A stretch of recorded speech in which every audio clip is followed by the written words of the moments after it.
The last work I'm going to show today is called Block Builds,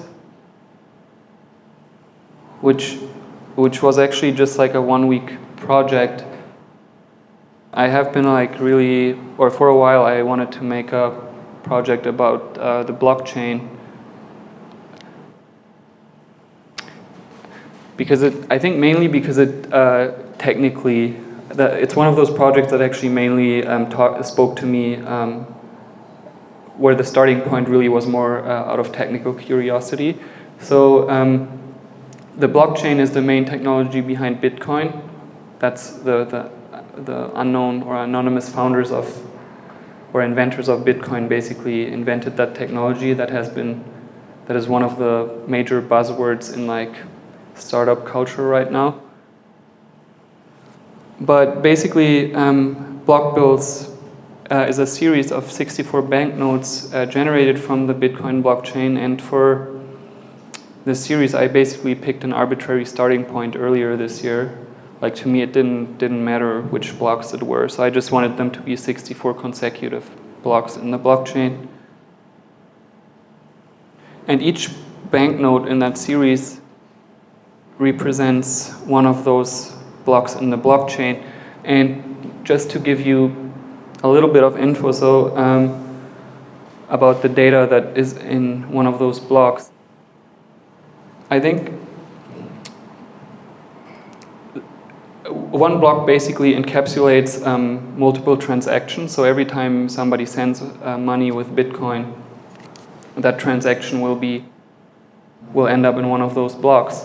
And the number you see in the top right was kind of like the approximate transfer volume of Bitcoins in that specific block. And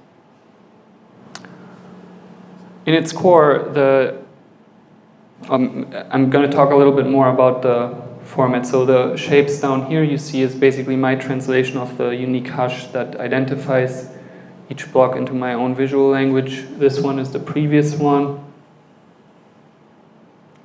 And there's a lot more stuff from the actual blockchain data in there, but that really wasn't to me what the project, that kind of makes it sound very quickly like data viz, which is usually not what I'm interested in when I make these kind of works.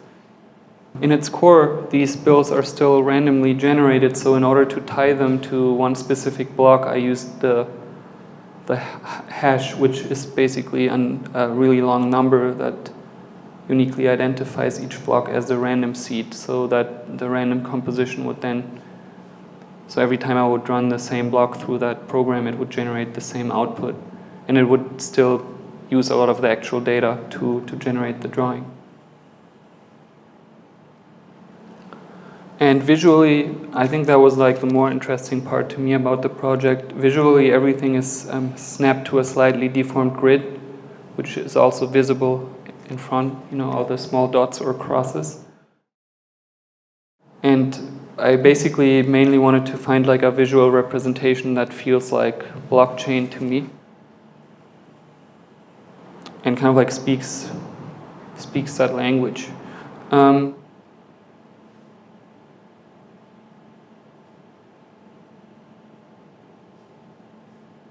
Yeah, maybe to talk about the main intention, like I have definitely ambiguous feelings about Bitcoin and cryptocurrencies, because it's, a lot of people celebrate it as like, freedom from banks and etc. But in the end, it's just like another really uncontrolled market where people gamble for money. So I have like very ambiguous. I'm not sure how I feel about it, to be honest. I think if I would have made a lot of money with it, I would feel a lot better. But I haven't, so that's fine. So I think the main intent for me when I made this work was kind of like to recontextualize Bitcoin and the blockchain, that are only buzzwords to most people, into a visually and emotionally compelling way by putting it into like the more familiar context of a banknote.